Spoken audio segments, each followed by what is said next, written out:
Sini saya dari kelompok 4 ingin mempresentasikan hasil laporan praktikum dari destilasi uap yang berjudul Perbandingan Pengaruh Lama Pengeringan terhadap Rendemen Minyak Atsiri Kulit Jeruk Manis atau Citrus sinensis dengan destilasi uap dan identifikasi linalol dengan KLT spektrofotodensitometri. Yang beranggotakan yang pertama ada Amelia Ainul Putri, NIM 1813031, saya sendiri Windatri Utami 1813031, dan I Gusti Ayu Agungdia Harmayanti dengan NIM 1813031, Untuk jurnal yang saya pakai yaitu ada dari Swardikat dan kawan-kawan, Jurnal Farmasi Udayana volume 7 nomor 2 tahun 2018 dengan judul Perbandingan Pengaruh Lama Pengeringan terhadap Rendemen Minyak Atsiri Kulit Jeruk Manis atau Citrus sinensis dengan destilasi uap dan identifikasi litanol dengan KLT spektrofotodensitometri. Pokok bahasan yang akan kita bahas ada 3, yaitu yang pertama ada pendahuluan, ada hasil, dan penutup. Untuk pendahuluan akan dibawakan oleh saya sendiri yaitu Windatri Utami, NIM 1813031. Yang pertama ada latar belakang. Dalam latar belakang ini ada Indonesia adalah salah satu negara yang beriklim tropis sehingga menjadikan Indonesia kaya akan berbagai jenis flora dan fauna yang dimiliki. Indonesia memiliki sekitar 25.000 sampai 30.000 spesies tanaman yang menjadikan Indonesia sebagai negara terkaya nomor 2 di dunia setelah Brasil. Dan pola hidup masyarakat yang cenderung lebih memilih produk herbal daripada produk sintesis membuka peluang besar dalam pasar sesuai dengan permintaan yang ada. Nah, minyak atsiri atau essential oil adalah metabolit sekunder yang dihasilkan oleh tanaman dan sebagai salah satu komoditas yang memiliki permintaan pasar yang besar. Minyak atsiri ini biasanya berwujud cair dan memiliki aroma khas sesuai dengan sumber tanamannya. Pemanfaatan minyak atsiri ini sangat luas, mulai dari kosmetik, parfum, industri makanan dan minuman, sampai industri obat-obatan. Dalam minyak atsiri ini dapat dilakukan dengan berbagai cara seperti destilasi, infusor, ekstraksi dengan pelarut non-polar. Sampai yang terbaru adalah metode supercycled full extraction atau SFE. Metode yang paling umum digunakan itu adalah metode destilasi, di mana destilasi itu adalah suatu metode pemisahan analit dari komponen dengan menggunakan prinsip dasar perbaikan titik didih. Selanjutnya, kulit jeruk manis. Dalam kulit jeruk manis ini merupakan salah satu sumber minyak atsiri yang sangat potensial karena pemanfaatannya yang masih belum maksimal dan lebih banyak menjadi limbah. Minyak atsiri kulit jeruk ini mengandung berbagai komponen di dalamnya, antara lain limonene, linalol, apinen, betapinen, myrcene, oktanol, dan dekanol. Selanjutnya ada dasar teori dari pembuatan laporan praktikum tersebut, yaitu destilasi yang sudah dijelaskan pada latar belakang barusan. Selanjutnya ada destilasi uap, merupakan destilasi yang digunakan untuk memisahkan campuran senyawa-senyawa yang memiliki titik didih mencapai 200 derajat Celcius atau lebih. Destilasi uap yang menguapkan senyawa-senyawa yang memiliki titik didih dengan suhu mendekati 100 derajat Celcius dengan tekanan atmosfer atau menggunakan uap air mendidih. Destilasi ini berfungsi untuk memurnikan zat atau senyawa cair yang tidak larut dalam air dan titik didihnya cukup tinggi. Sedangkan zat atau senyawa cair yang tidak larut dalam air dan titik didihnya cukup tinggi. Sedangkan sebelum zat cair tersebut mencapai titik didihnya, zat cair sudah terurai, maka zat cair tersebut tidak dapat mengalami reaksi pengubahan. Maka zat cair tersebut tidak dapat dimurnikan secara destilasi sederhana atau destilasi bertingkat, melainkan harus destilasi dengan destilasi uap. Prinsip dari destilasi uap ini sendiri adalah mendestilasi campuran senyawa dari masing-masing senyawa campurannya.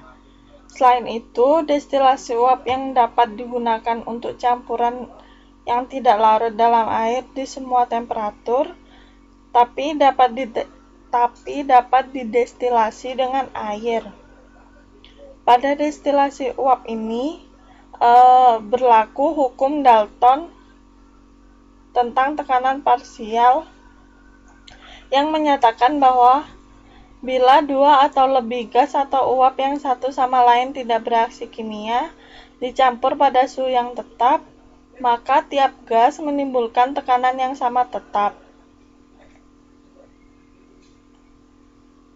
Jika tiap gas menimbulkan tekanan yang sama, seolah-olah berada sendirian dan jumlah tekanan-tekanan parsial gas-gas ini sama dengan tekanan total yang ditimbulkan oleh sistem campuran gas-gas itu. Jadi, P total sama dengan P organik plus P air. Pada saat proses itu, uap yang masuk ke dalam labu yang berisi senyawa yang akan dimurnikan melakukan kontak dengan bahan yaitu kulit jeruk manis dan akan keluar menuju kondensor. Selanjutnya ada tujuan. Praktikum ini bertujuan untuk mengetahui pengaruh lama pengeringan sampel terhadap randemen minyak argiri dan identifikasi senyawa linalol menggunakan KLT spektrofotodensitometri kulit buah jeruk manis atau Citrus sinensis. Baik, terima kasih. Itu saja yang bisa. Baik, terima kasih atas kesempatan yang diberikan kepada saya. Saya Agung Diah akan melanjutkan presentasi terkait hasil dan pembahasan. Untuk yang pertama, dapat dilihat pada tabel yaitu ada 3 sampel dengan volume destilat masing-masing 500 ml memiliki hasil randemen yang berbeda. Sampel 1 0,2, sampel 2 0,4, dan sampel 3 0,5. Randemen yang dihasilkan merupakan angka perbandingan antara hasil minyak atsiri dengan bahan baku yang diekstraksi.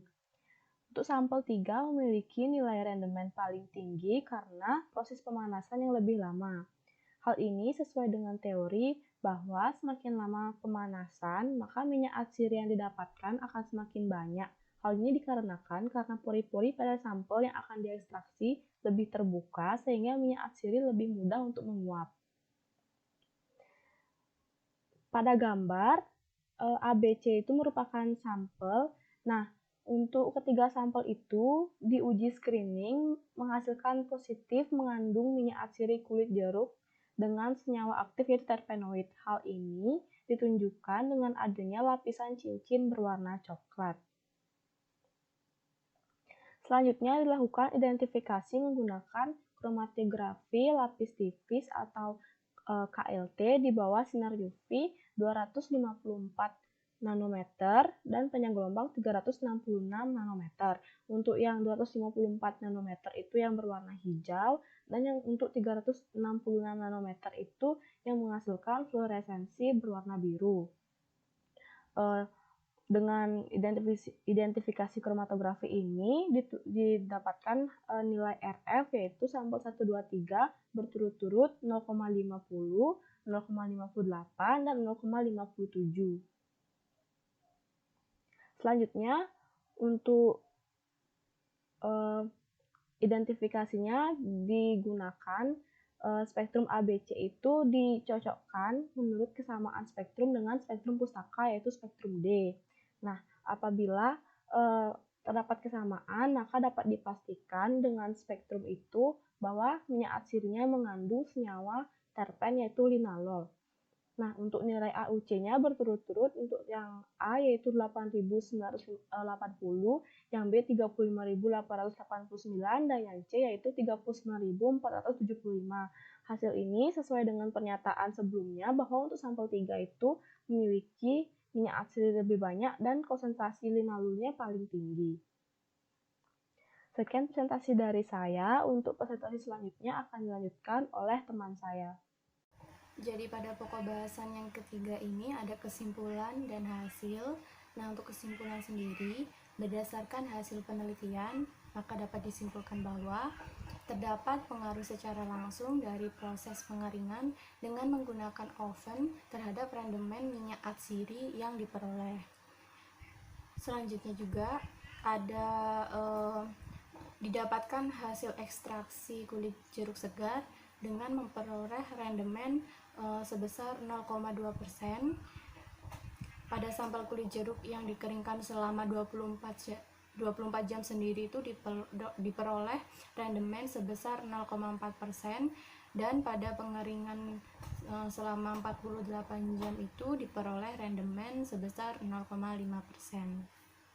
Selanjutnya pada kesimpulan, yaitu identifikasi lonalol dengan menggunakan KLT spektrofotodensitometri ini menunjukkan adanya peningkatan AUC seiring lamanya pengeringan.